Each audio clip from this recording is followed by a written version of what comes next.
know if it worked because I was on studio mode, but I'm hoping it did. How big? Yes, yes. Big and loud. This is a new thing I am calling Into the Abyss, where basically I just ramble about stuff if I have. We talk about whatever's in my mind. It did. Okay. If you saw big, that probably means that it. Ooh, so it's pretty good. A piece of ramen.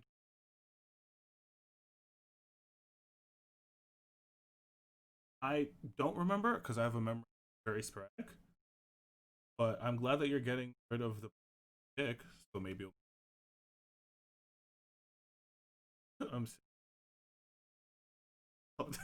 see. The thing is, I stopped caring, because Biden is like really 6 point. It's basically in my mind. There's nothing to stress about. There's been a lot of jokes about who I watch stream from, like Fire Americas, but in general, I was scared at first, like the actual election day. But once all the ballots came in and I saw that Biden from the electoral, it's fine. We're good. You keep cutting out. Ah,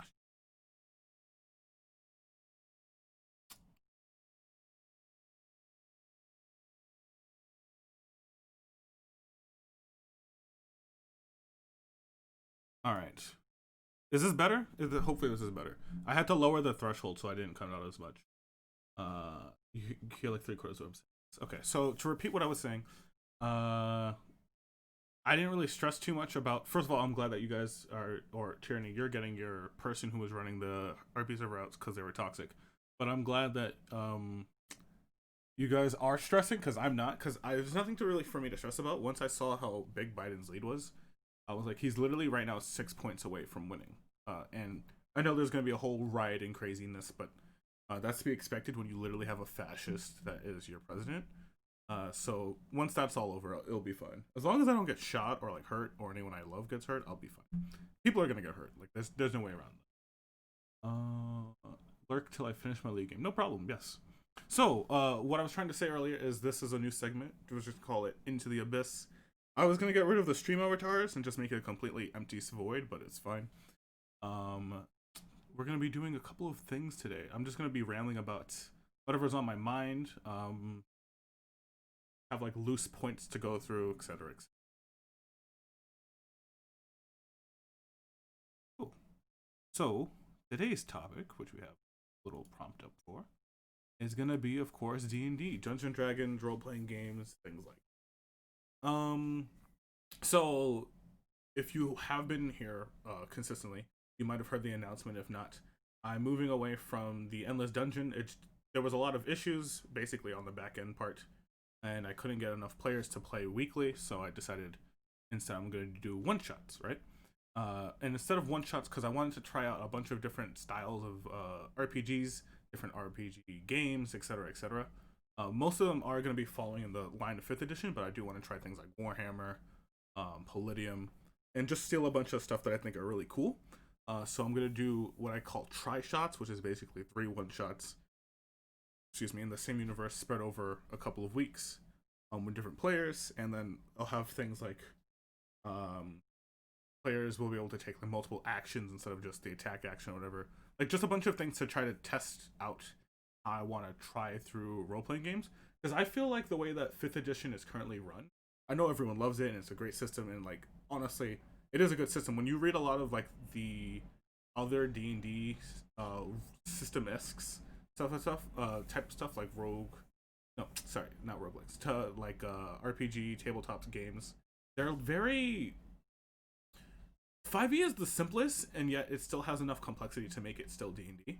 A lot of these tabletop games have complexity just for the sake of complexity, and it makes me like think of the stereotype of like all RPG players are nerds, and like D&D like whole thing is like a nerd thing, because you'll have like a shit ton of like math tables for no reason, and I think that's unnecessary in spaces. So like I just want to make sure that D&D and 5th edition D&D, the one that I'm experiencing, is better towards like what I think it should be. And I was gonna start it off with a panel, quote unquote panel, where basically me and a couple of other streamers, SCG Rio, Cat Plays, Mac235, and Nipa, where we're gonna sit around and talk about the first try shot, which is what I'm like calling them, the first try shot. But it seems like they were busy today, and things just got in the way. So yeah, we're gonna do it with you guys. More or less, what I was gonna do was we're gonna talk about like what kind of game they wanted to run, um, how to make characters, like if you're new to D&D, like what to expect, what's different, and just keep it very simple and very casual for like this first one. There's very bright in here. Can I lower this somehow? I'm usually not this bright. Give me a second. I'll be right. Give me 1 second.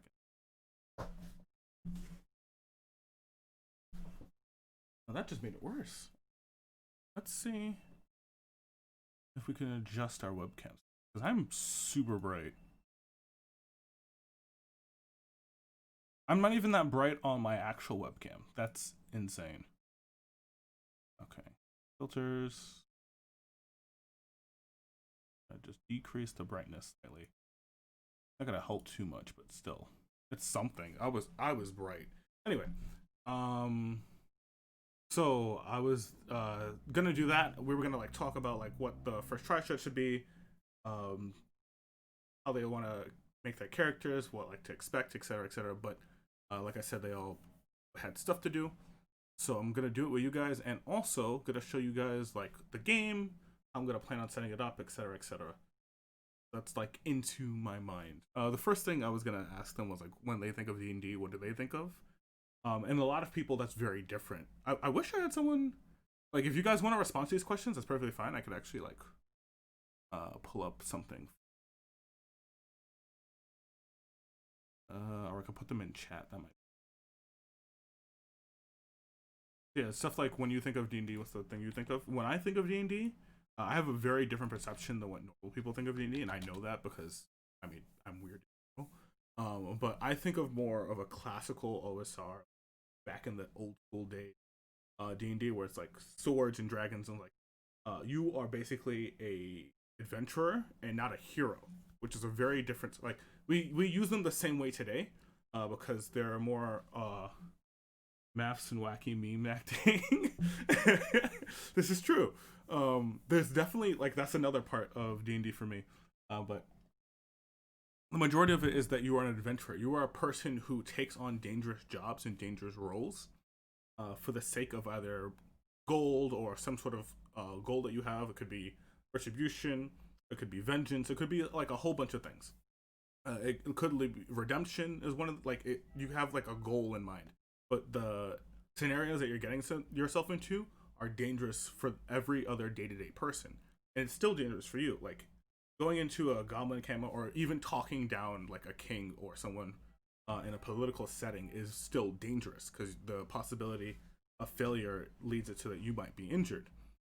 So that's what I think of. A lot of the things I like when I think of like old D&D, I think of like wizards being able to like cast a fireball like once a day, or like swords and sorcery kinds of things where it's basically you're running down a labyrinth and you have to like think about what tactics you're going to do to not die to all these enemies, or make sure that you don't even encounter enemies in the first place.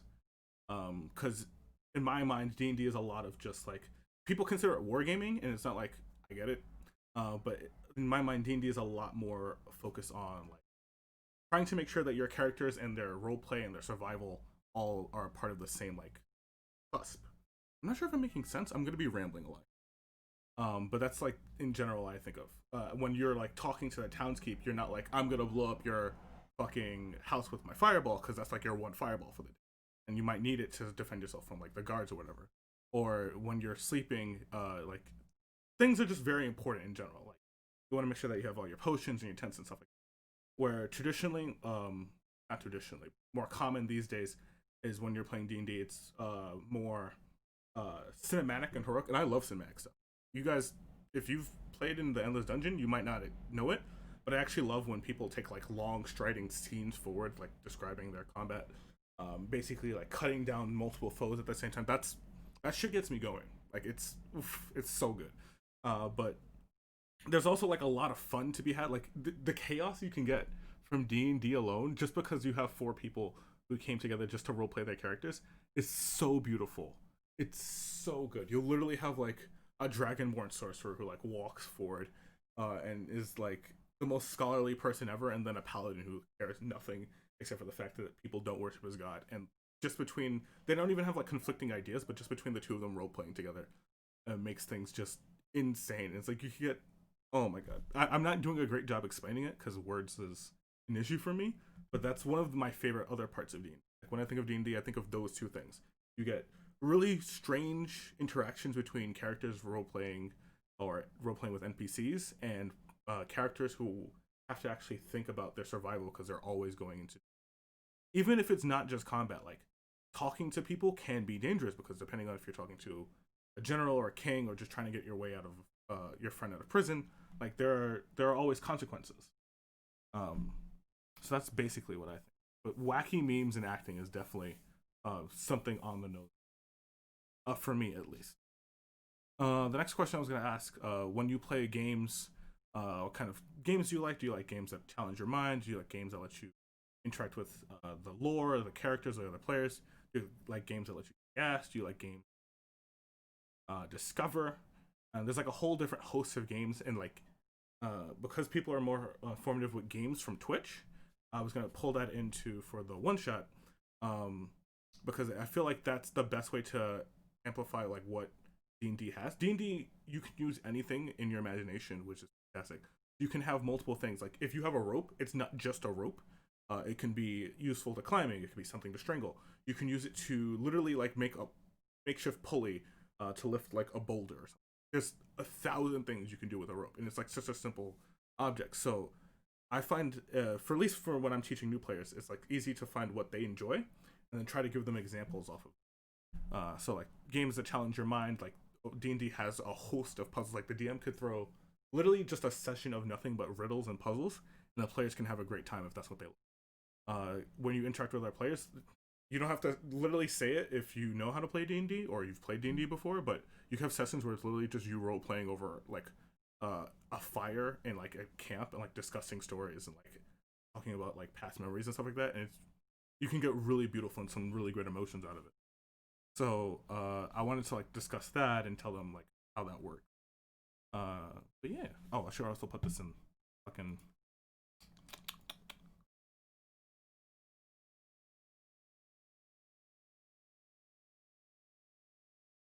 You guys can read it and answer. I'm gonna need a lot of water. It's literally been like 5 minutes and already dry. But yes.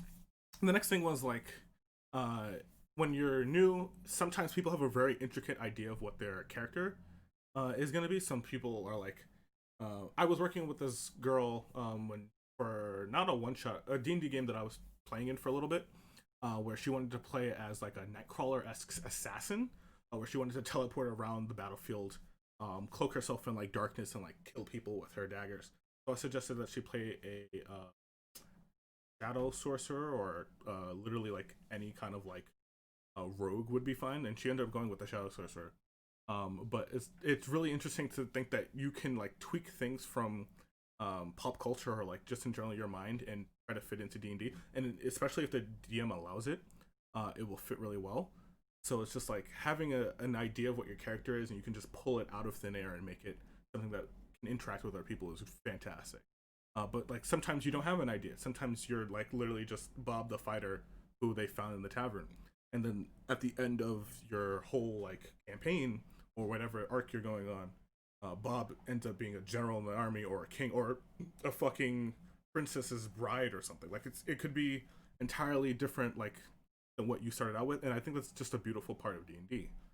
So I was gonna ask them like if they had any ideas. I've had people in the past who told me they want to literally be Yoda, where they want to like shoot force lightning and be this tiny gnome that like jumps across like buildings using the force to like detect the presences of the people. And I was like, hey, we could start with a druid and like work our way from there. And it's like this is just it's really I love character building. There's so much about D&D to fucking love. I literally love D&D, but there's like character building is such a huge part of like trying to figure out what kind of narrative arc you want to go on. And sometimes it completely changes, and like you'll have like that guy who I was talking about, he ended up dying, and he we were playing a super crazy homebrew, but he ended up dying, and he became an undead. And instead of being a druid, he became like a pseudo druid lich. So it was really crazy because he would be like summoning like undead bears and shit. Oh my god. Oh, but yeah, like D&D, you could literally just do anything. So having a vision for your character or not leads to some really crazy new stuff. Um, that's kind of the gist of what I was gonna go on for that.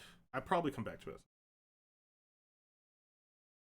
Another thing I was gonna ask is like, what's your favorite time period? Because a lot of people, when we think of D&D, we always think of medieval, and I feel like that's a mark. Like that's something that we should change, because D&D has a ton of different settings and styles. You could have Egyptian D&D.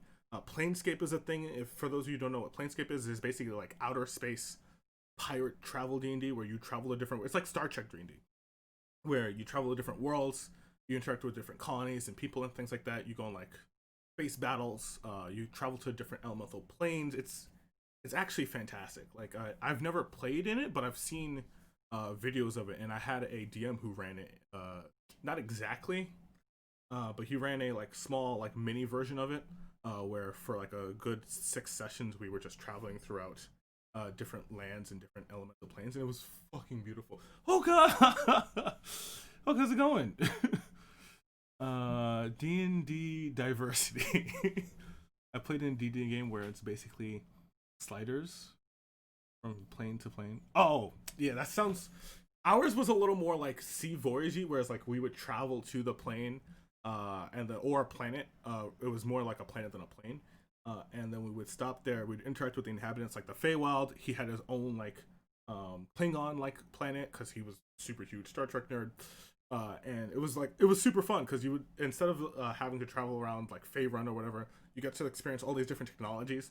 So you have like people with like super alien technology. You have like a planet of psionics. You have a planet where it's literally like people are back in the Stone Age and none of your weapons work because the air here was so corrosive that if you had any kind of metal or wood, it would just destroy itself. So you had to have like special rock weapons, and it was a lot of fun. And then like when we came back, we were like decked out on this whole different like level. We weren't like super powerful, but like our monk had stone fists. I had plate armor made of like this weird worm, like a like a purple worm, like it's like a giant worm basically. If you haven't played D&D before, and it's like you can get so many crazy stories out of it, like crazy in a good way. And like there's just I feel like because the majority of games for D&D focus only on medieval times, we miss so much. Like Dark Sun, you should look up Dark Sun. I've been meaning to, like, the pinnacle of if I can get myself to DM that would be Dark Sun. Like I know that like, it's a crazy thing to say, but like the idea of like sorcerer kings in this super crazy heavy almost Mad Max like world sounds fan fucking tastic. Let me read chat. Mercurium has us discover an ancient necromancer with an army of homunculi off the DNA of his former master, but the homunculi are obsessed with making sales, so he convinced them to sell death to other people and become an army for him. How do you sell death? I have so many questions. Yes, Hoka, sorry about that. I'm good. How are you? I was talking earlier today. My week's been pretty easy. Um, it's been very relaxing, very chill. Nothing crazy has happened, which is a first. And I've been able to work on some other stuff. I'll give a whole recap after. Some of the matches came. The store franchise selling everything from hot dogs. Holy shit! Yeah, homunculi. I knew what you meant. That sounds dope. I'd love to play Dark Sun without any lore. Would be great. Yeah, if you know about the lore, I feel like you have to know about the lore for Dark Sun though, because if you don't, it's way too heavy. That is literally like that is actually a hardcore setting. Like you could play it for fun, but if you're in Dark Sun, the fact that you can just die from not having food or having real weapons is insane. Pass your persuasion check. Careful, don't Titanic yourself. My brain doesn't work properly. Oh yes. So recap. Did I spoil Dark Sun for you? I'm very sorry. So basically, I was this isn't this is my brain. This empty space is my brain. Um, I was talking about how I was going to be running these. I call them try shots. It's basically 3 1 shots which are continuous in a row, and then after the end of that, that's the end where I would try out different things. I'm starting off with some friends, some stream friends, some Twitch stream friends. I'm starting off with Rio. I should probably give them shout outs at some point. I'm starting off with Rio, Nips, and Mac. I thought that they would come on stream and we'd talk about like how to play D&D and like what they thought about D&D and like set up a one shot, try shot, but set up the game basically. And I would go through these questions with them, but they were busy. So I figured I'd just do it with you guys because land anyway. So that's what we're talking about here. And also we got a super cool intro for this, which I'll show you guys later on at the end. But yeah, that's all that. So I'm just like gonna ramble about D&D and RPGs in general. And the point of the try shots was for me to try out new things, but I wanted to start off with something really simple. Basically have like just like by raw, like I'm literally using the Ice Peaks. I forgot the actual name of the adventure, but I'm using the D&D Essential Kit. And I'm just gonna have like basic maps and it's like a really simple thing, and they get to pick their quests. A lot of the quests themselves are exploration based, where they just interact with different NPCs, try to find out what's going on. So not a lot of combat. So I was like, it'll be a good way to like show people who haven't played D&D before what D&D is actually like. Because I play D&D very differently, and that's just the way that I like to run it. But like it would just be a very simple version of D&D, slightly easier for new people. Maybe I can get my TTRPG fix since TSB has to pull the plug on thing. Yeah, I had to pull the plug on my thing too. It was just there wasn't enough people interested, so I figured one shots might be the best way forward. I feel like you guys as like could still do it. You said that real life got in the way, so and you guys are like actually adults. I'm just like adult. You guys are like legit adults, so that might be harder. Good water. But yeah, I'm gonna post the questions in chat. You guys can follow along if you want. Also, if you want some music, I just realized there's no music in the background. I am very bad at this thing. Put on some music. Just some very low in the background music. Something for you guys to hear. Legit adults, what I feel called out because us millennials don't have legit adultness. I guess I'm like not a millennial, but still, I'm like the very end of the millennials.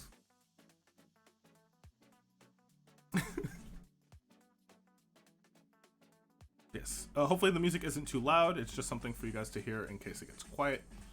What was our next question? Yes. I'm rereading Gary Gygax's Master of the Game. Like I'm just gonna start and it's like because I just want to like get back into the reason why I was DMing in the first place. So I figured I like relate to Gygax on some sort of weird spiritual level because a lot of stuff that he did back in the day, I'm like, this is genius, and why don't we do this anymore? So yeah. I'm a fake adult. It's okay, we all are, except for Hoka. Hoka's a real adult. Next was gonna be asked about the favorite time period in history. Oh, to answer that, mine's is actually like the Roman gladiator time period, where it's like you have like a senate and like I just really like, I feel like that's a great place for roleplay because there's a lot that can't be discovered, but there's also a mythology that ties directly into like the Greek and Rome era, which you can just pull from, which is fantastic, and the constant set of expansion. There's like so many options to pull from that you can't do with medieval-esque stories. Like Thaco. Well, Thaco was iffy for me. I feel like the concept of having the stats not be linear in their power level, like 18s are super good, and like 15s and 13s are like okay, and then if you have like 10s to like 8s are like you got okay stats, you can still be alive, but you're more likely a commoner. The exponential growth is a lot more reasonable to me. Even the linear one makes more sense. You don't look at me like that. Took 40-point hit to my credit this month from the lack of self-control for not paying attention. Oof. I'm sorry, dude. You're still a real adult. That's a real adult problem. I guess that's everyone's problem, because everyone who has a credit card can do that, but you know what I mean. So next question was, when you think of D&D... Did I not ask that already? I did ask that already. When you think of D&D, what do you think of? So the next question is, on a scale of 1 to 5, how powerful do you wish your characters to be? I already asked these questions to them more or less, but like on most people, when they want to play D&D, they'll usually say, some people will correlate 1 to 5 to levels 1 to 5, but that's not true. 1 would be like literally like a crippled peasant boy, and 5 would be like a superhero. Most people want to be around a 4. I feel like they want to be able to like fly and shoot lightning bolts off their hands, and at least this is just from my perspective, and like do like awesome, amazing things, which is fair, 100%. But they want to start off at that point, or just like be that very close. Like they want to be like 1 or 2 levels away from it, so they can experience it through the majority of the game, which I understand. It's just, for me, when I play D&D, I like seeing a narrative growth of people growing from literally 0 to hero. But it's, most D&D games fall apart, especially online, which is something I've noticed, which kind of sucks. But most D&D games fall apart, so you want to be at that ideal form of your character like as soon as possible. So that's why people like starting at like levels 5, or like even some games start at like level 8, because you'll get there faster, so you'll know that whatever your character concept was, you'll achieve. And I feel like that kind of sucks. Not from like the player's perspective, but like as a DM, because there's not so much you can tell about their story and their growth, and not everyone has to grow. Like there's some stories, like I honestly, one of the try shots is going to be the characters stay the same level the entire time, even though the foes escalate like gradually in difficulty to like whatever like +5 levels they should have been. So they have to like figure out that. But like in general, like most DMs like telling stories, I feel like, where their characters grow over time and makes different connections. But if you're already starting off as like the general of an army, or literally as powerful as an army general, what's the point? But there are some games where that would work, I feel. Yu-Gi-Oh, fuck that. I missed something. Okay. Valid. The whole the problem is it's only old bastards as real adults like me would complain about. Also, it's bright as shit again. It's because the sun is right there. I'll figure out how to break that later. I would go at 1 because I'm in it for the meme. You are in it for the meme too. You wouldn't pick 1 in real life though. High fantasy and low fantasy games both have places on my table in my opinion. Yes, so that's another thing we'll get into. High fantasy. I should write that down so I don't forget. Because I will forget, and if Hoka leaves, no one's gonna remind me. Okay.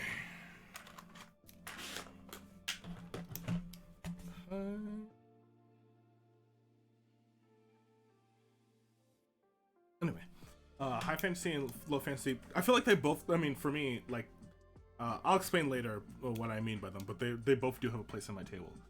All games are allowed as long as everyone's having fun. Yes, exactly. D&D, the core of D&D, at the end of the day, is about having fun. Now, it shouldn't always be about having fun. I strongly feel like there should be sessions where it is traumatic, because overcoming those, not, like, don't listen to me about, like, don't look at, like, the Endless Dungeon. Like, in general, like, long-term campaigns, there should be sessions where it's traumatic, because overcoming those makes your character stronger, and your bond as a group about overcoming them stronger. Like, losing a party member, losing a favorite NPC, getting trapped in, like, a dungeon, and losing your, like, all your favorite magic gear, etc., etc.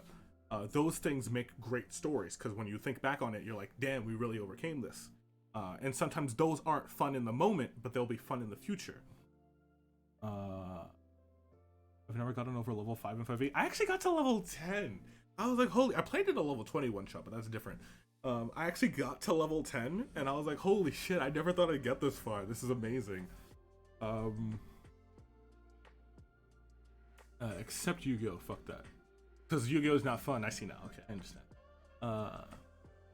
I mean, there are games where that works, but it has to be the characters of their comfort zone into another dimension to bring us reality. You can keep them in their comfort zone and still make it, I guess, not necessarily. It's easier to take it out, but like you can like have like people in their comfort zone. Like there are problems. Like I've seen really good games where they use the fact that the players have a fort or some sort of land, and like there's constant taxation. being it. So they're like not out of their comfort zone. They're like literally inside of a place where they feel comfortable. But the stress from dealing with it is so intense that they have to change their approach about the game, which I think is fantastic. High power characters, I mean, for the comfort zone. Oh, yeah. I understand now. Tierney, are you MTG person? I am an MTG person, but we won't talk about that because that was a very dark 5 years of my that I lost a lot of money. Not lost, but spent too much money. Rainbow Paint! Hello! I should be giving shoutouts. Alright. Quick break. We're gonna do shoutouts just one at a time. So, the people who I'm going to be playing with are at SDG_real.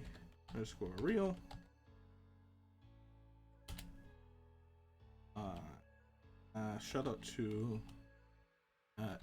NIPP123Ace. Yeah, we got it. And shout out to Mac235. I'm pretty sure that's what it is. Well, I messed up on that one, but I'll make sure to get him. So yes, these are guys I'm going to be playing with for the try shot. I keep saying one shot. We also got Hoka from Tactical Strike Beagle here. Tactical Strike Beagle is fantastic. They do great. You guys are going to be playing later today, actually. They do great Jackbox party games. If you love mature humor and you love like just seeing wacky people do awesome things, you should go follow them. Tactical Strike Beagle. I spelled that wrong. I should find it. Hoka, you're gonna correct me. And we have the last but least, Rainbow Paint. Rainbow Paint was doing not too long ago a 30 days of Halloween challenge, and she had some really good. I was lurking the Rainbow. You don't think I was lurking, but I was lurking. She had some really good games that she was playing. This escaped me off the top of my head right now. And she was also doing some VR chat, and yesterday I think she was playing Among Us. I'd be lurking on you, Rainbow Paint. Not in a creepy way. I think that's everyone. I definitely missed something. Can't wait to see how many misspells. Jesus fucking Christ. Thank you, Rick. Oh, man. Also, Rainbow Paint, if you love some... Yo, should I bring MTG on here? Oh, my God. Do we come back? No, we don't come back. But yes, Commander was great. I used to play a lot of Modern and a lot of Legacy.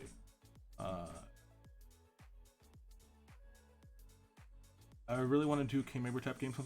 Hoka, I ran a Kingmaker. Hoka, I gotta get you one of these games, like my legit games. I ran a Kingmaker game for like 3 months, and it was the most fun thing I've ever done. But I had burnout, so I had to stop it. Where it's like a whole like super hex crawl where like they would like have a base and like they would try to find loot and set it up and like get things powerful. It was the players were so creative.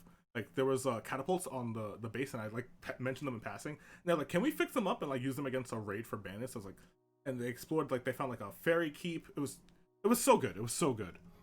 But yes, I gotta read all of these, and we just memed about it. You don't have to shout them out, but I want to shout them out.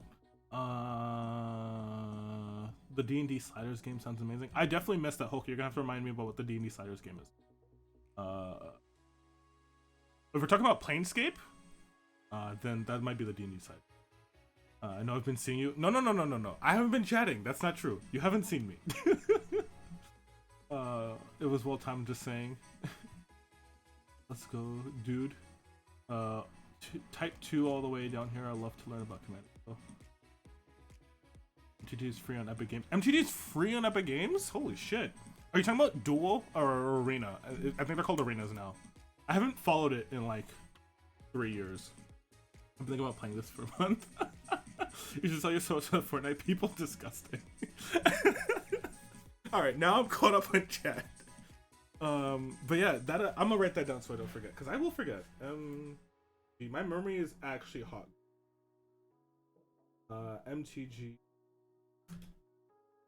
Yes, I've heard good things and bad things about Arena. I've always liked. I used to play when they had duels and like the like online like Xbox game.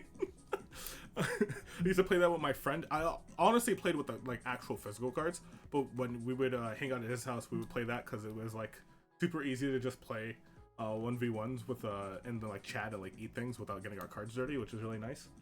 But yeah, I've heard good things about Arena, but I've also heard bad things because Brawl was a format at one point, and they only do it on 1 day a week, which everyone works, and like there's a whole like nonsense.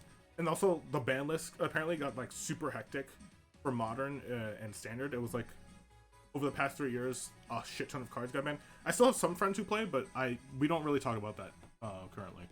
I played top 10 and 5K a few years ago. Nice. Oh, the full OC deck. I lost to Ntima. It ruined me. And people just net decking it. I feel like, I don't know, net decking isn't too bad. And getting lucky into wins is silly. Yeah. Also getting flooded sucks hard. It's just, Magic the Gathering is a beautiful game, but it has so many issues, and I think they're just exasperated. I stopped playing during the one after Yellow Draw Street, the one with the dinosaurs. I forgot the name. But I stopped playing around then, and I was like, this set is garbage because it's super low powered. And then I literally saw the next set when they were like, return to Innistrad, and I was like, oh, everything is busted again. Thank you. But yeah, and I've seen some of the cards from the new set. I've seen companions. This is about D&D. We need to focus on D&D. But I've seen the companions, and the companions are stupid, and they're busted, and they should have never been printed. Anyway, back to D&D. Holy shit. I would love to talk about Magic, but that's gonna have to be a different Into the Abyss. Oh, I should change the title. Okay. I'll just do it via Streamlabs, actually, because there's a bunch of stuff. Into the Abyss.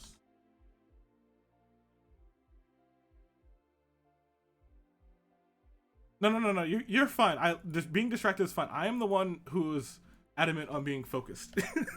It's just I like structure. That's why.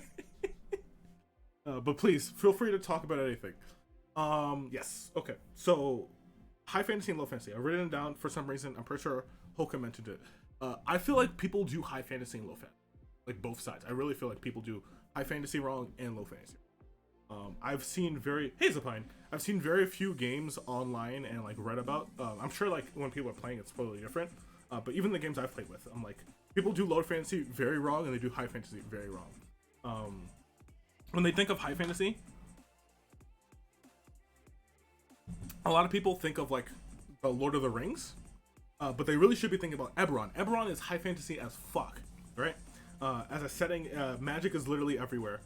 Magic has a place in the world. It's part of the economy itself, and the power level of both the people and the inhabitants are just raised to a whole new level. But when people think of high fantasy, they think of like Tolkien, where it's like you can summon like eagles from the sky, or like in general you're like a giant wandering quest with magical monsters. That's just, for me, typical D&D. Like if you have a standard game of D&D, all of the things that happen in Lord of the Rings are going to happen. That doesn't make it high fantasy. That doesn't make it low fantasy. Yes, and magic has to touch everything. You're exactly right. High fantasy by nature means that the whimsical is possible. Low fantasy by nature is more of a everyday mundane life, like literally back into the serfs and all like the whole super medieval times where like you'll have like one vampire that lurks in the wood, and like he is the threat for the whole, like, not like the big evil bad guy, but like he's like that campaign's arc.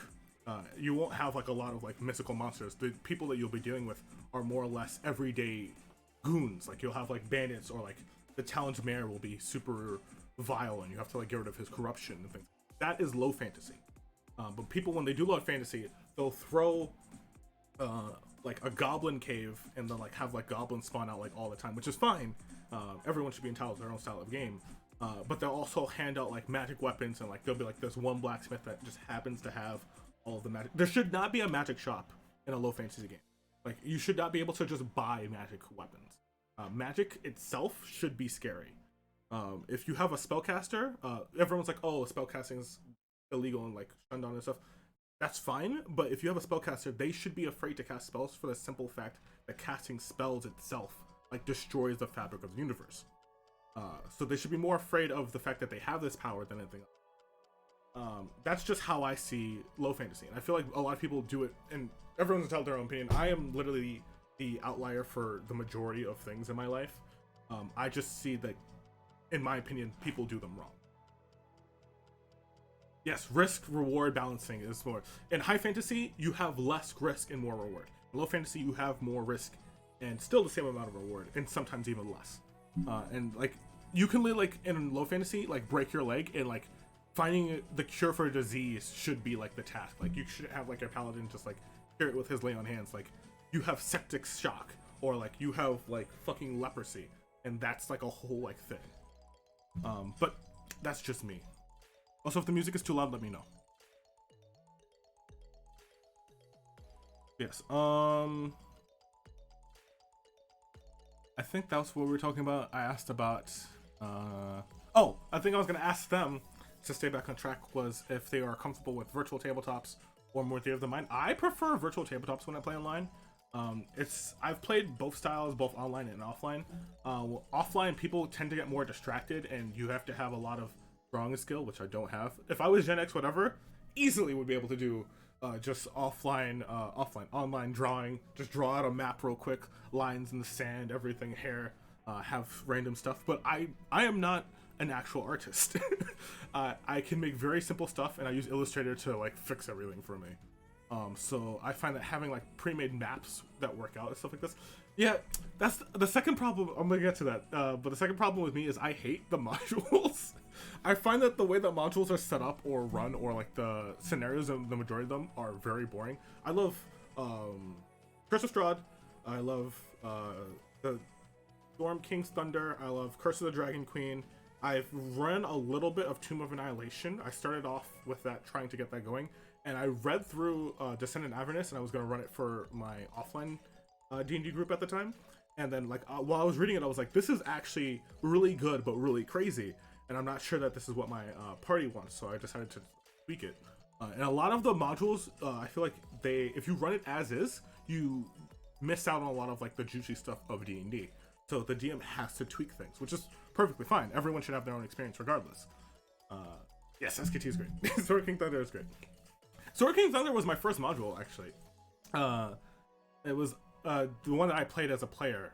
I didn't run it, but it was my first like module, and it was a lot of fun. I actually had no idea that D&D could be that like insane sometimes. Or it could have just been my DM, because I haven't read it since. But the Cloud Giants were wild. They were wild and powerful. It was like having a Storm Giant like as an ally to just drop rocks from the fucking sky. Holy shit. But yeah, anyway.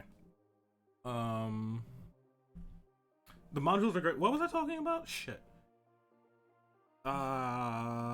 Yes. Okay, so I prefer virtual tabletops because it's just easier for me to set up, and like if I set up it once, it saves more or less, so I can just reset it and use it again at a different time.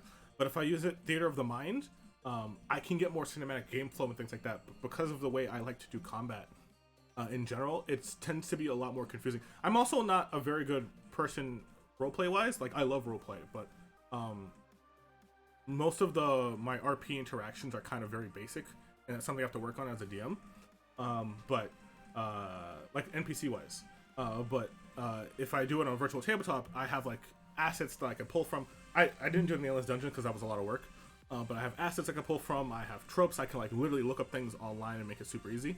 But when you do it Theater of the Mind, you have to think of it the majority of the time, and you have to have stuff ready. I used to have an old DM screen. I don't know if I still have it.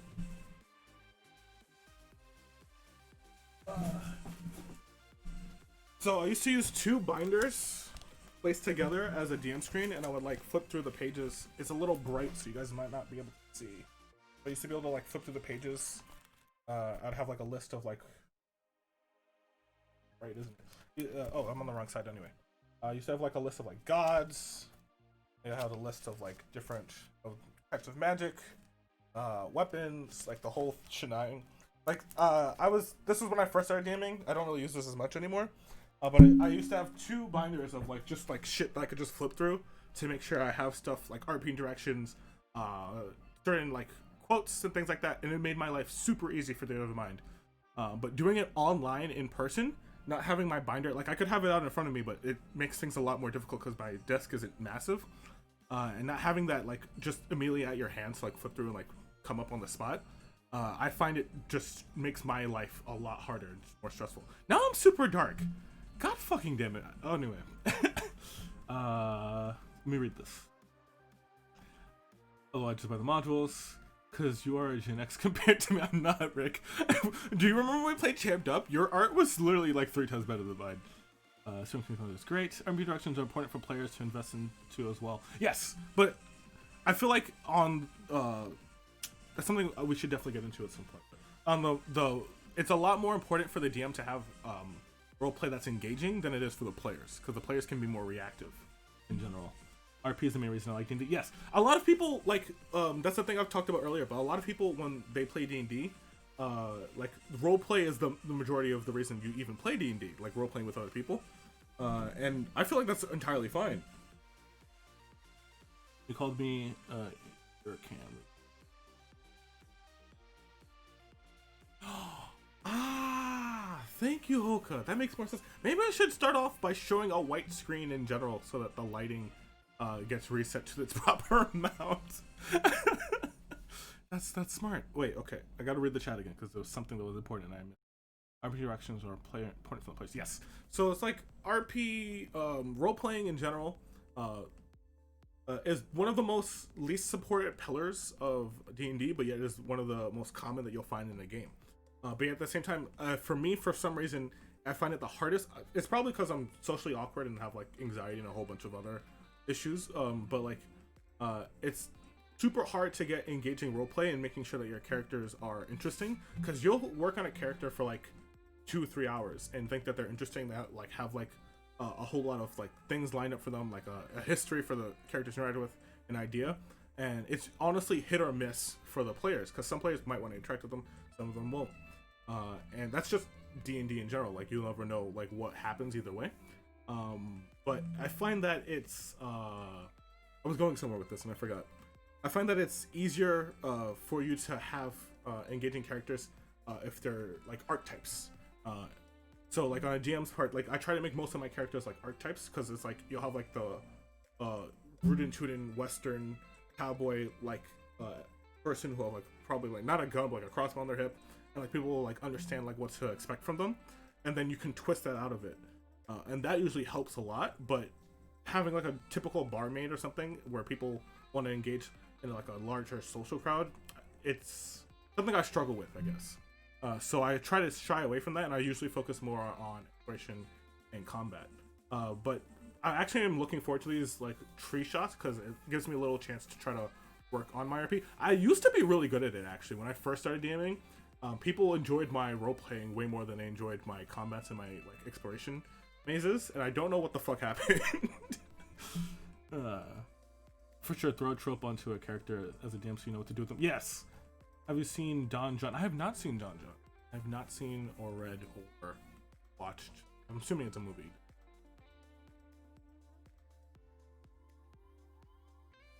But yeah, there's that. There was definitely more to talk about there, and I'm probably going to come back to it at some point, but my brain is like the void that we are currently in. Oh, Don John! Yes, the site. Why do you spell it like that, dude? Yes, it's a website. It's a great website. I used to use it a lot, but I don't know. It's NPC creation. There's better sites for that. I'll put some, actually next time I do a D&D Into the Void, I'll have a bunch of links ready. I'll make sure for that. But there's some really good sites for like pre-making characters. Like it'll give you like a history of like who their parents are, their backstory, stuff like that. And I've been using that when I know I have to like roleplay characters. But in general, I find, and this is another thing that ties back into modules, I find that I enjoy things more when I make it myself. Like that's just, I guess it's because I'm a creative and prideful person. That's why I make my own pixel art. That's why I make my own campaigns.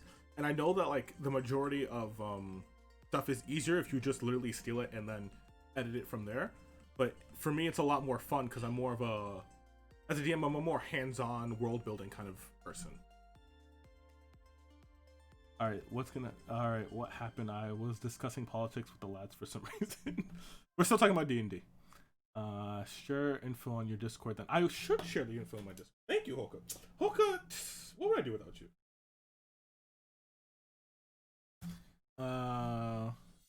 We did a whole. We did a who the fuck is my character? Who the fuck my character is so good. Oh man, who the fuck my character? You get some really crazy stuff from that, and I love it. Oh my god, like you'll have. Oh my god, I think instead of spoiling it, we're just gonna do a who the fuck is my character one shot at some point during one of the try shots. Cause we'll make sure that they roll it enough times so they get like the craziest result possible.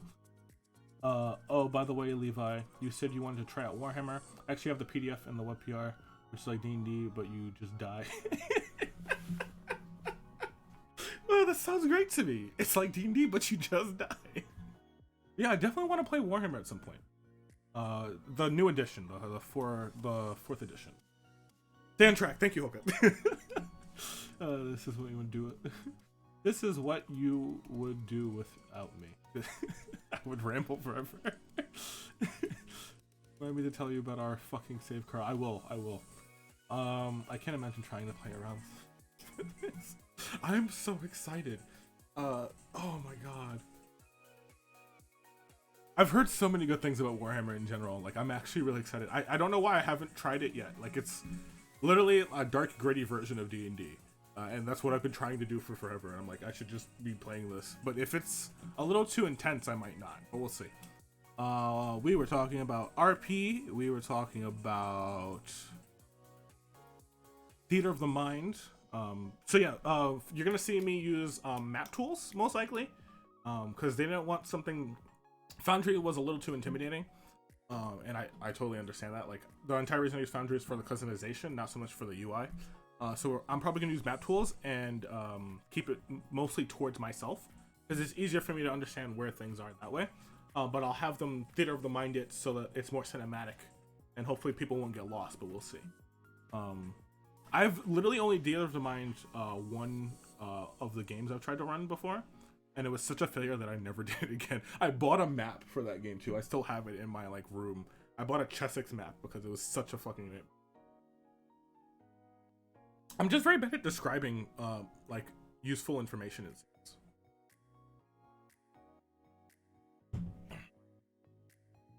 I was gonna go over pet peeves and things like pet peeves. I'm sure everyone knows, but like pet peeves are just like in general things that you don't like or things that like will irritate you on the spot.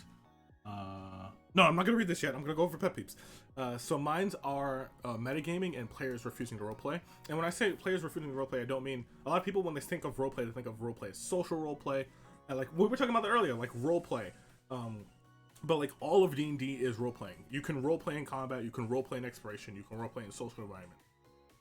So roleplay is another term that we as a community use incorrectly, in my opinion, because the whole thing is roleplay.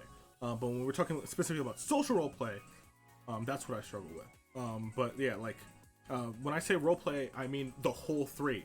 Like people will come into D&D and play the game as themselves. They'll be like, I don't want to do this because this is going to give me a -1 to my hit, or like I don't want to do this because this guy is boring me in real life. Like, you should have a place in the world as your character, and if you don't, and like the DM didn't give you any information, you should at least have a concept of what you would be like. So like, you should never not be doing anything in D&D, because in real life, we're never not doing anything. If we're bored, we go watch something on YouTube. If we want to exercise, we go walk outside. But these people, when they come into D&D, the ones that peeve me off, will literally come in like and just expect them to be themselves and not have any like necessary say. Like they'll role play. I'm doing a really bad example explaining it, but they'll role play basically like I am Carl, and me as a Carl from fucking Oklahoma would never do this when they should be playing as their fucking lizardboard barbarian who like loves to chew down on like raw meat or something. And if they don't like chewing on raw meat, that's a roleplay choice. But they should roleplay that out, not as Carl, but as their character. Yeah, my character will just sit there. That's another thing. It's like, fucking do something. There are gods in this world. They know that we know that they exist. There are patrons. Literally, you don't have to be a power-hungry person. You could literally just walk outside and be like, I'm gonna start a cult. Just do fucking something. It pisses me off so much. And metagaming clearly pisses me off because it's a game. But not all games you should be able to just turn on the cheat codes, or like in general sometimes you'll metagame in a way that will make it advantageous for you in a roleplay perspective, like social or combat wise, and it kind of steals the fun from everyone when you know that that character would not do that normally. Some characters are just intuitive and just smart, so that happens. And like I tend to be a little more lenient lately, but back when I first started role playing and playing D&D, if I had a suspicion, like there was a party and they were trying to fight in a troll, and they were automatically using fire, and I was like, that's common knowledge. But then when they started noticing that the fire spells weren't working, because I tweaked it like before the fight even started, and I started using acid, which is much less common in that world, I was like, how the fuck would you guys know acid? And they failed their Arcana check and still kept using acid. And I was like, all right, we're gonna have to make this fight harder. Which was, I'm a spiteful person. That's whatever. But still, there's a thin line between knowing what you should know as a character and a player and metagaming, and people sometimes cross that line way too often. Okay, now we're gonna read the chat. Now you see there are 3 or 4 Warhammer universes depending on how far you count. 40k, yes, I'm familiar with 40k. Everyone knows Fantasy is a good one that died. AOS is the one that's people to Fantasy, and Bloodhowl, which is fucking rugby with orcs. Oh, the one I'm offering here is officially roleplay system for Fantasy. Okay, I'll definitely take a look at it, Tierney. That sounds great. I don't know the differences between them. I only know about 40k. I know that there's also 40k is not the space one, right? There's 2 Warhammers I know about. There's the one with the Skaven, and there's the space one. I don't remember which one it is, but I know about the Skaven one and the space one. So whichever one that is, either way, I'll probably still play it. I'm not too interested in the space one because I feel like there's better ways to tell space stories. But if it's really good, I actually might. I played with a few others too like that. Necromundas. Okay. Oh, excuse me. I think one game IDM had players in character conversations. This is third. What is it? Third. Oh my eye! Jesus Christ! To believe the gods exist. Some people have a real issue with it though, with like the gods thing, because if you're really religious, some people can't separate the religion from D&D and the religion from real life. And I get it. I'm not a religious person, so like I'm religious, but not like that. So I get it, but also you're role playing. Like that's the whole point of role playing game. Maybe the DM should tailor it so there's only one god, just so people can get more into it. Maybe they'll actually do something with that god. One of them was playing a cleric. Oh no, they were playing a cleric and that was the issue. Oh my, I don't have anything to say for that. That's the reason the low levels are important. It gives you time to feel out for the character choices that we made. The right move might be to take another level in Warlock, but the characters might decide they want to dip into Bard because they've been playing music so much. Yeah, and it's like sometimes even not even dipping a level, like you might want to take a performance skill or something like that. It's not common in D&D, unfortunately, but like it should be. Where it's like you've been playing a lot of music with a Bard, so now you're like really good at performance at the level of a Bard, but you're not a Bard. So you don't have to dip, but you still get like some benefits. Like you might get like inspiring words. You know what I mean? The bardic die. They did this for hours. Sitting at a tavern and said, Tinu, I hate to say it, but we've already talked about your terrible players on my Discord. And we know how bad they are. They're so bad sometimes. I hope you got out that group. And not to me being. They just for sitting at towers instead of talking to the dude that had asked them to talk to him later. Fantasy is Skaven, 40k space. Yes. Thank you for clarifying that up for me. Really, those can be my favorite moments. Is he 4-hour carriage ride? Takes 4 hours to get done. Your favorite moments is the 4-hour carriage ride that also takes 4 hours to get done in real life. It's just pure roleplay and people being stupid. Yeah, because the players interacting. One of my favorite moments from the campaign where I reached level 10 was I talked about this earlier actually, like referenced it. We literally sat in front of a campfire just sharing stories about the adventures we went on.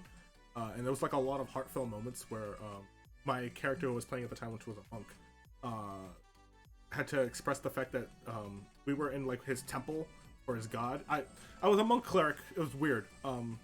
Basically, I was a cleric of Lathander and a Sun Soul monk, and we let one of the other player characters die, mostly because they were being a dick in her life, but also like it made sense roleplay wise because they were like an aspect of evil and darkness, and they were being corrupted by like ice demon, the name, I'm really bad at memory. The name escapes me right now. But the ice archdevil was corrupting them, and they were like super evil. So I like saw them and I had a chance to help them. I let them die. It was like my character's biggest regret, and we all like talked about it for like literally like an hour, and it was like the most emotional like RP session I had, and it was just us talking in front of a campfire for like an entire session. And that was one of my favorite moments.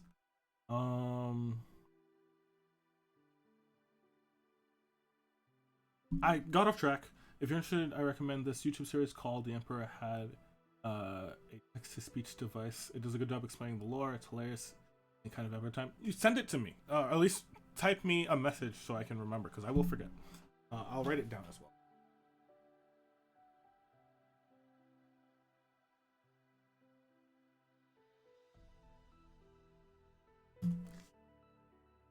No, they weren't tracking. They were arguing with each other. Yes, Tyranny, your players, the people who you played with in the past, at least, they were so, they were so.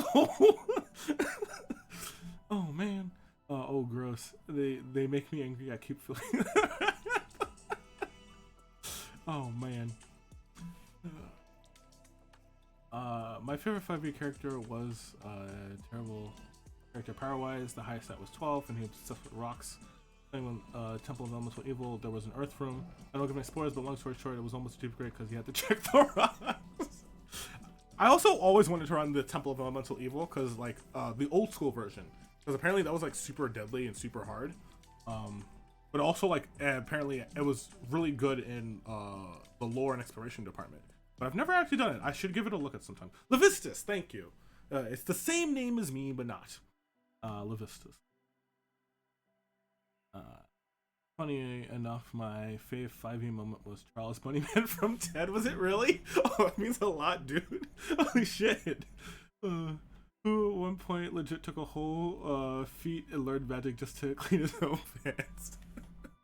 Bunnyman was great. Honestly, when those characters died, I'm not allowed. I could probably say that now because Ted is like on this. I'm not allowed to really say that I miss the characters. But there's a lot of characters in Ted who I'm like, oh fuck, it really sucks that they're dead and I'm never gonna see them again. Because there was a lot of good characters. Moneyman was one of my favorites, to be honest. He was so silly, and you got the whole party to like roleplay in such a way that like, even though your character was useful, they like had to protect you because they thought that you were useless, and and they were like, he has all the money, he is the most wealthy person, he gives good gifts, we have to protect him at all costs. Oh man. Tierney, I'm glad that that was one of your favorite moments, man. It was an RP fest, Tierney. That is the way to go. Moneyman was such a meme, Hoka. You have no clue. I wish I still had the VODs. Moneyman was such a meme. Oh my god. Maybe they did. No, they were slaughtered. They were slaughtered. Maybe they saved by God and resurrected, but they didn't know it. I love bringing back old PCs and NPCs. I do that sometimes. Like if a character from a different like game that I'm running or a different version of the Ted is still alive, I'll like bring them back. But in general, I typically like to leave characters that are dead because it gives them a sense like of a real world agency. Like their actions had a meaning, and it's not just like, hey, just because I like you, I'll bring you back. It's like sometimes the good people die, and you want to make sure that every life that you have with this world is good. If that makes sense. It probably didn't. Of course he knows how to. His name is Moneyman. It's a pine. He died and became a phantom caretaker of the wild magic flump sanctuary. Yes, you did. I gotta get more water. I'm thirsty. Guessing he was trash with money. No, he was really good with money. Just kind of didn't have money. You had money at one point. I think before you died, you had like 180 gold, which is a lot for most people. Yeah, keeping your fantasies real is, I feel like things need weight. Things don't always need weight. Like sometimes you can get things that are like super wacky. Like you'll have like people who like die like 5 times. But in general, if you end a session and the character is dead, you should probably leave them dead. Unless there's like a super ambiguous fate, like they fall into a fog or something. But if like you've had them killed, there was like catharsis over people knowing their like fates and like reaching their like whole RP boiling point of the character dying. You should leave it there. Like that's what I feel. There are very, very few circumstances where you should bring it back. If it's like these are characters who you're going on a whole like super long narrative arc, That's like one of the times, but I wouldn't do it too often then because it also like reduces the stakes. I would do it maybe once or twice, like total. Like maybe, like you said, a god would come in. But if it's like something a little more dangerous, I would literally never do it. Like I would save it for like maybe like the final boss battle, if that. Enjoy your lurk. Okay, thank you for popping in. It was a lot of fun. I regret. What do you regret, Zapine?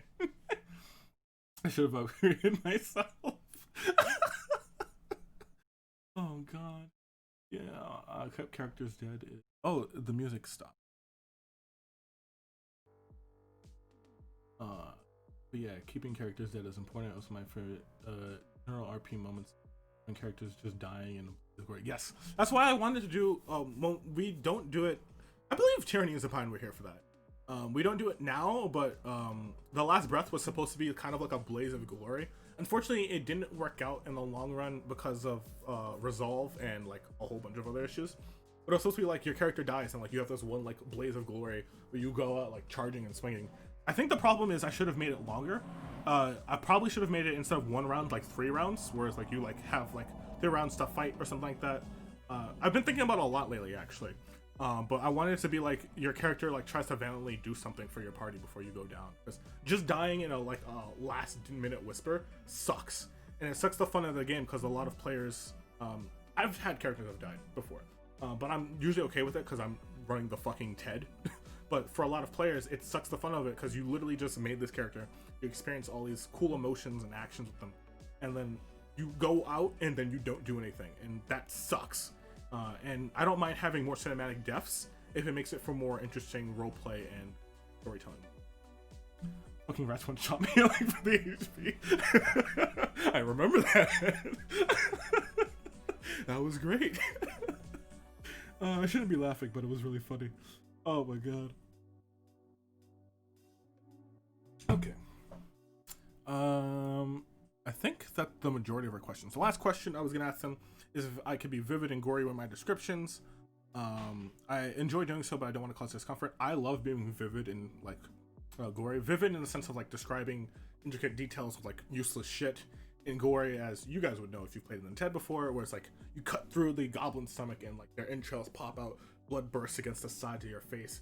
You can feel the warm liquid coming down off the goblin's leg as you kick him to the ground, and like just in general like super nasty stuff. It feeds me as a DM just having to be able to describe the combat like that. But a lot of people are comfortable with it, especially since it does like not only take away time from the characters, but even if the characters are wounded, sometimes I'll get gory about their descriptions, and people don't like the idea of having their characters messed up, I've noticed. I did it with Sam because Sam is super chill, but I try not to do it with too many other people because if they like feel like they're losing a finger or a toe or like an arm that's like cut in half or broken from the impact, they think that I'm messing with them, but that's usually just how I describe things, which sucks. But yeah, that's all I have. I know we were on tangents and I'd love to go back on those tangents, but I also wanted to focus and get through this because I was like, this is gonna take like 30 minutes and it ended up taking an hour and 15 minutes. That was fun though. We're definitely gonna do more of these. But yeah, guys, tell me what your like favorite parts of D&D are. I should have been putting these in chat, I just realized. But like, what is your like your favorite parts of D&D? Like what about D&D makes it better than any other tabletop game that you might want to try out? Is it just like the amount of people? Like, really quickly, like what's up? We also never went over pet peeves. Feats? Parts. And also, what pet peeves, if you can't answer that, what like pet peeves do you have about D&D or people who play D&D in general? And we could talk less about me, even though the story is literally about me. I want to hear from you guys, though. Thank you, Journey! I misunderstood. Ignore me. I will not ignore you. You're now on the spot. Tyranny, what are your pet peeves? What are your pet peeves, Tyranny? What are they?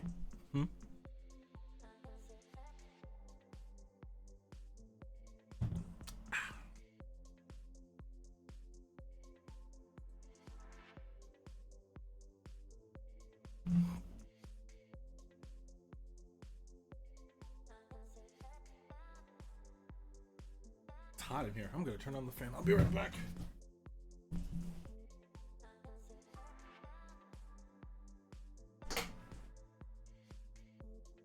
Okay. Whew. Okay.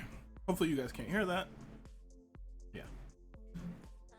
Some people just really scream really loudly and put themselves in the spotlight, and it's extremely annoying on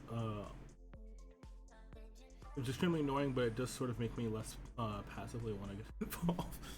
Yeah, I feel like there's a thing I call spotlight hogging. Is kind of the same thing that you meant here, like putting yourself in the spotlight. I've noticed that for newer DMs, or like I'm a victim of it too sometimes. I'll like focus more on the character or player who's talking more. But there are people who like will talk louder than everyone else to make sure that they get all the attention, or characters who just talk more in general. And as a player who has experience in this like firsthand for 6, almost 7 months when I first started playing, it really sucks.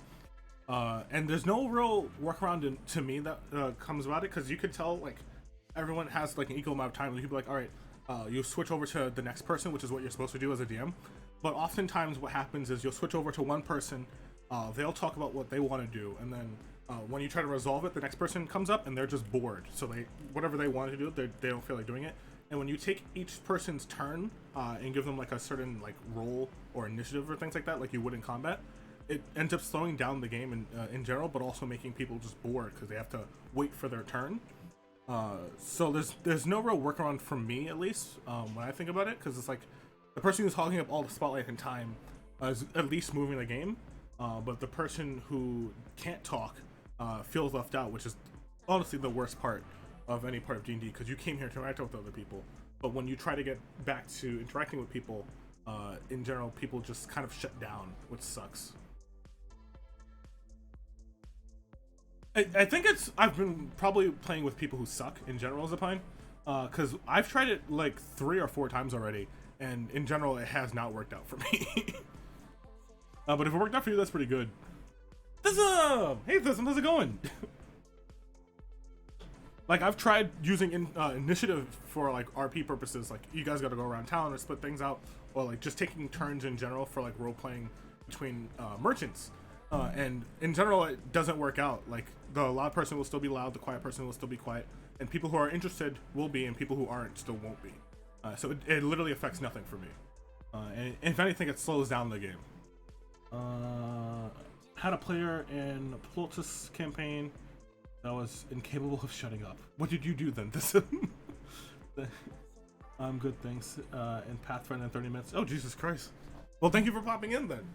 I'm alright. Like I said, it was a chill week. You probably weren't here for that, but it was a chill week. Just relaxing, talking about some D&D. Had a bunch of stuff prepared, but things got busy, so I decided, fuck it. I'll just do this anyway.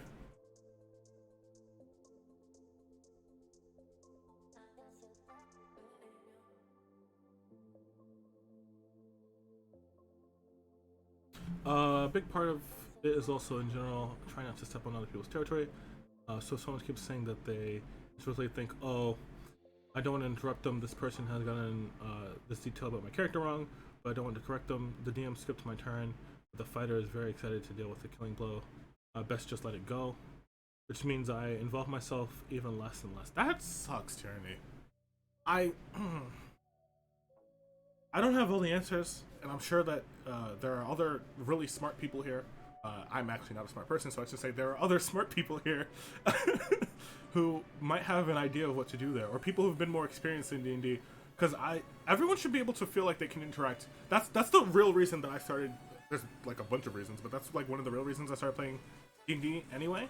Is because I always felt like I was like an outcast, like in general.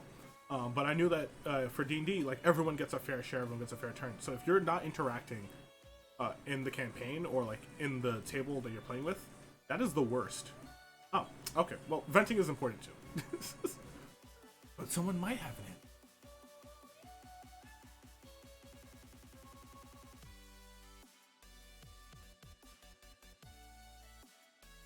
Well, I'm a little tired. Okay. But yeah,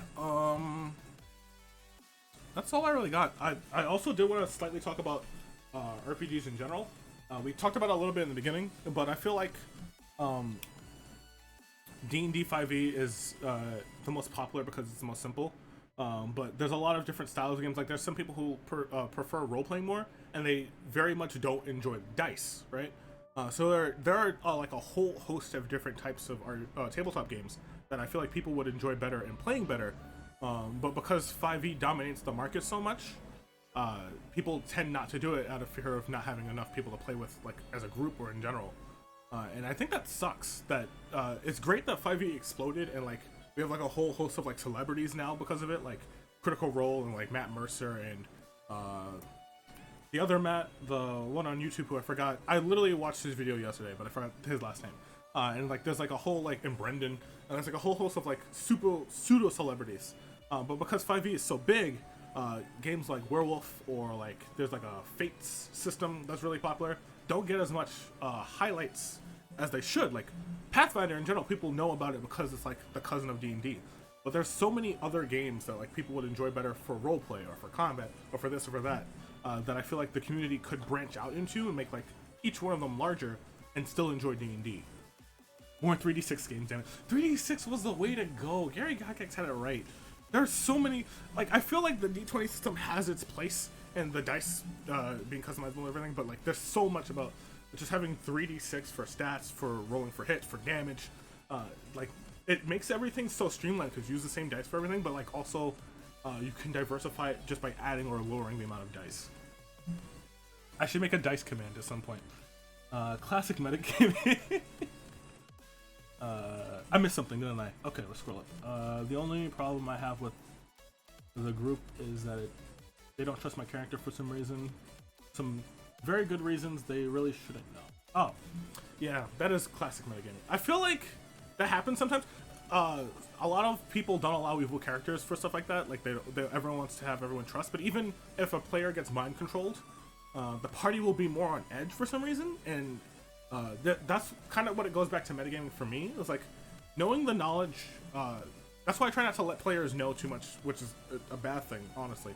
But knowing the knowledge changes the way you interact with the person and like the whole scenario in general, even on a subconscious level, which sucks. Because if you feel like you're restraining yourself from knowing what you know, you're having less fun because you're not being able to focus on the game at hand.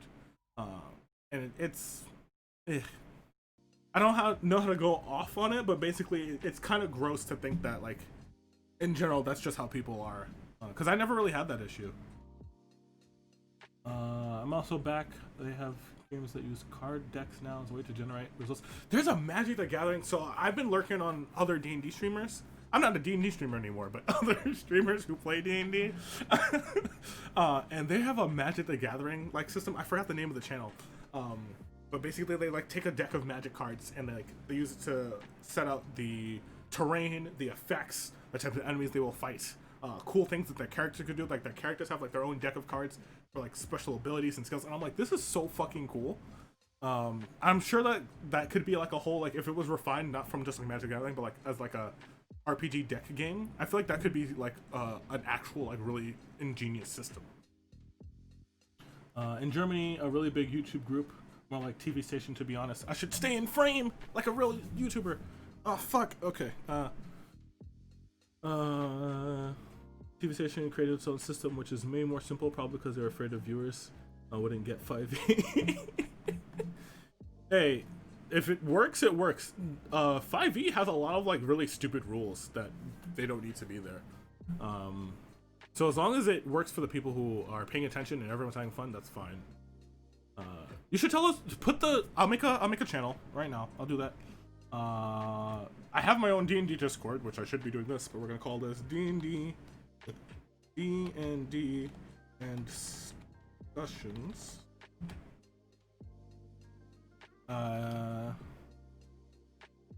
D&D. I misspelled discussions for sure. We're just gonna keep that. Who cares? And like anything that's D&D related that might come up in today's chat, just feel free to post it in there. Like I would love to know what like the YouTube group and the system is. Fisherman's Enemy. Definitely post about the Warhammer back in their tyranny instead of Deep Spawn. Like just if you want to. And like all these links and like donjon, like all these links, like this could actually be really useful for like people who enjoy tabletops. So like having a nice place for it to reference to would be great. My character totally isn't changeling dimensionally warped from Emperor to Pharaoh. How can a player roleplay their character skills without having those skills? Did I miss something? I might have missed something. For example, my bard has a +11 to charisma and persuasion, and I certainly do not. Yeah, so there's some good videos about like the dilemmas of people who are not charismatic, mean charismatic, people who are super charismatic having like really dumb charismatic, people who have really less charismatic characters, and it's like dice help with that because they help simulate the fact that you might not be charismatic, but your characters, but also like roleplay is an essential part of the game. Social roleplay and interacting with people is essential, but if you don't know how to interact with people, like that's a real issue. Like I have that issue. That's a real issue. If you don't know how to interact with people, and just in general, that may be not one of your stronger suits. What the fuck are you supposed to do? So I feel like in general, like as a community, we should move towards like a middle ground somewhere where, if a player is more charismatic, we can allow them to rely on their charisma, but also make sure that they have to roll with their low charisma stat, regardless if they're a very persuasive person. And just like keep it constantly bopping back and forth, kind of like a skill challenge, but with more words. But still, like that's an actual real problem. Deception. Oh, there's a video for that. Wait, yes, there's a video for that. There's a multiple videos for that. There's one by Taking 20. There's one by Matt Colville. That's his name, Matt Colville. There's a lot of good videos in it. There's one by Esper the Bard. I know a lot of YouTube D&Ders. Anyway, there's a video by Braden Sanderson. Okay, well that's another person who explains how he writes characters that are smarter than he is. All of my characters are smarter than I am. I have the intelligence of a goblin. Why do you think I love them so much? But on the other hand, I feel like role playing is important just for filling with the role. It's unfair for ones in the parties no matter what. We're playing D&D though. That's the thing I never really understood. Me as a person, me as a DM, I get it. Like we're playing D&D and we're rolling dice. Like a one, everyone complains like, oh, I have a 5% chance to fail. But yeah, it's a game. Having a 5% chance to fail is just part of the game. If you don't like it, don't have natural ones in your game. Like it's that simple. Just remove it. Make it so if you roll a 1, you just re-roll.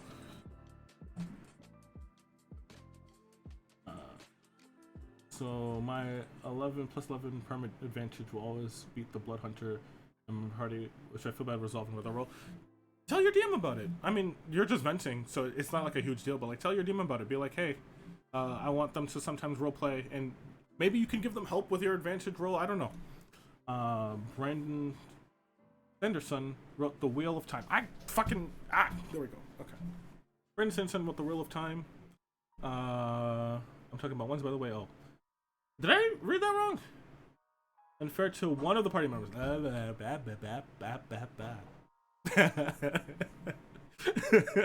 Sorry, it's a pun.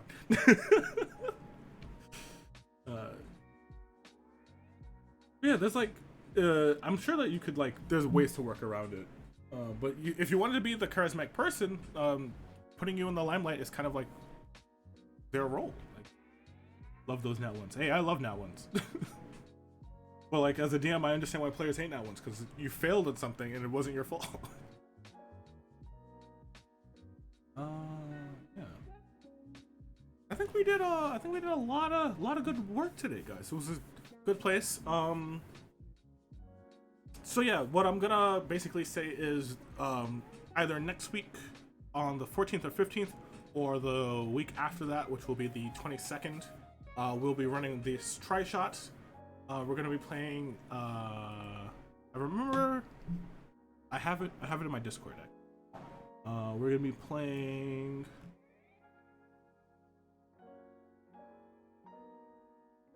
I have it somewhere.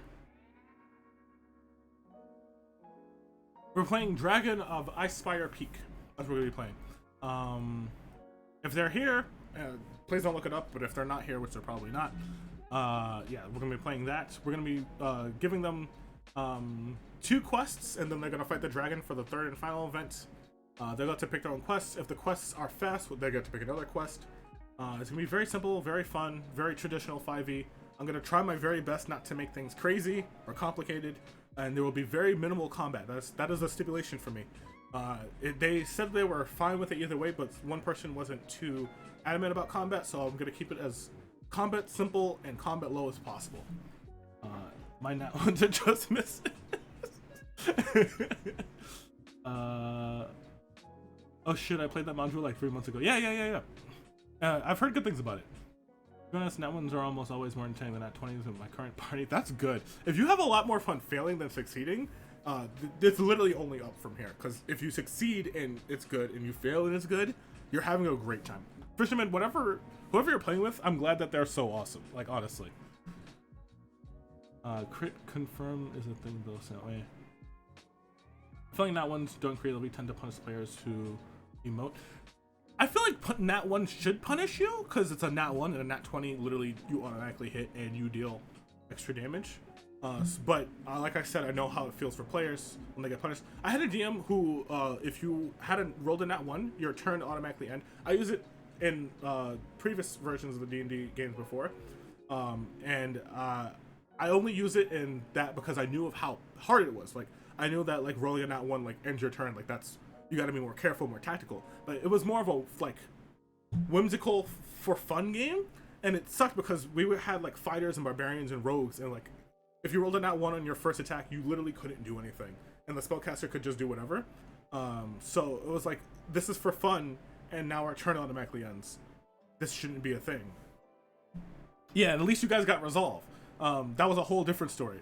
Like I said, I stole it from my DM. The resolve is from me. Well, I think it's from me. I got the idea from someone, but I tweaked it for myself. But the nat 1 ending your turn was from him, and I was like, this is super deadly, super hard, because you just fuck up, so you have to think about your turn more often. And that's why I added it to the game. At the point, at that point you literally just use haste spells. But I was playing a fucking barbarian at the time, and we had 2 fighters and a monk. And it's like, at one point he changed to a rogue, and it's like, it was the same issue. If you roll a 1, like, your entire use to the party is over. And it was the same for the enemies, but because the players typically roll more, it's just worse.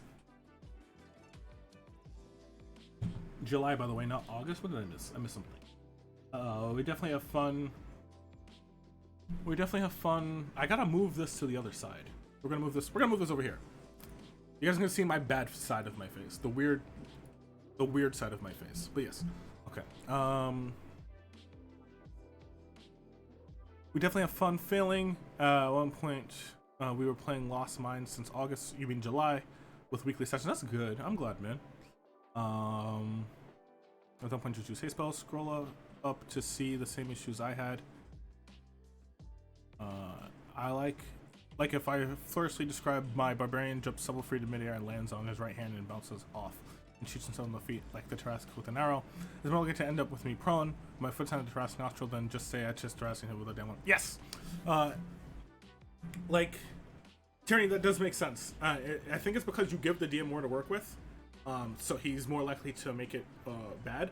But that is an issue in general. Like, if you roll a natural 1, your DM should always flourish it to some sort of disadvantage, so that people, when they roleplay, can actually try to roleplay it to their advantage when they have a nat 1, than the other way around. What's the code? What if you roll the dice and it doesn't stop? Then your game is glitched, or if you're doing that in real life, you're in a dream from Inception. So,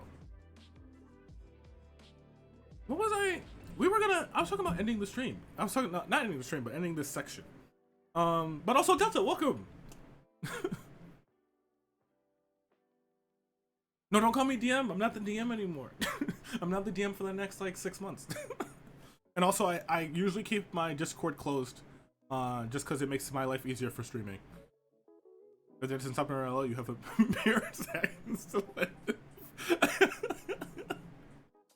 Oh man, but yes, we're gonna be doing tri-shots.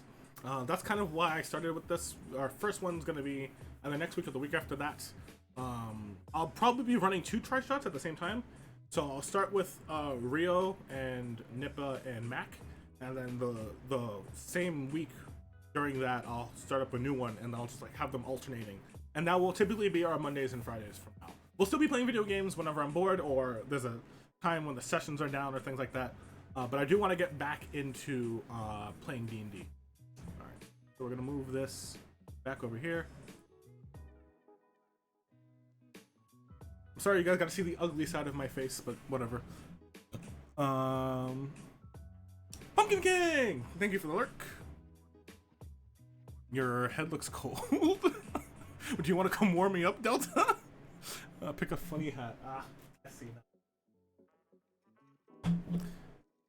So many messages, I can't keep up. Yeah, the ones that punish aren't trying to hit, they're more like try and get those rolled down a cliff face. There's a whole discussion about that, but we'll have that for the next time I talk about D&D. You roll in that 20 dimensionally, you save your integrity. I got a funny hat. Jenny, thank you for contributing. So we got the Mudkip hats, the R2D2 hats, the Yankee hats, the gold hat, the chrome hat. The gold hat looked weird for some reason. Chrome hats. We have all these hats. Why is there no Dua hat? There's no Dua hat because you haven't sent me a Dua hat. If you send me a Dua hat, I'll wear it. More hats. Zapai. Guys, I am poor. I don't think you guys understand. Oh! I almost forgot. We have a special thing. Should I do it Sunday? I'll do it for Community Day. If you guys come back Sunday, I'm doing a giveaway for a game that I wanted to play. But I need people to play it with, so I'll explain more then. Yankee hat with a brim. Got it. Because I'm from New York, motherfucker. Just give me another hat. Make an Amazon wish list of hats. Oh, cool! I will make an Amazon wish list of hats. I'll keep it for the Discord. I'll put it on one of the channels, and I'll just. Thank you for the host, Killer Ace. Hey, how you doing, man? Good afternoon. Yeah, good afternoon, guys. If you like Diablo, or like he's actually a very chill guy, but if you like Diablo and you like RPGs, he's playing a Diablo 3 playthrough, and I'm super hyped, and I'm gonna be there.